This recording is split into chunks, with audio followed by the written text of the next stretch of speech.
أعوذ بالله من الشيطان الرجيم. بسم الله الرحمن الرحيم.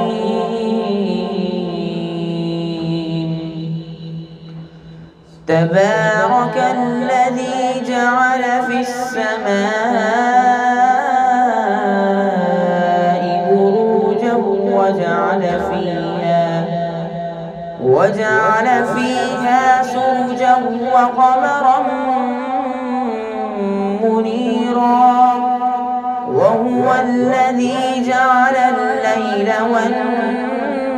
والنهار خلفة لمن أراد أن يذكر أو أراد شكورا. وعباد الرحمن الذين يمشون على الأرض هونا وإذا خاطبهم الجاهلون قالوا سلاما.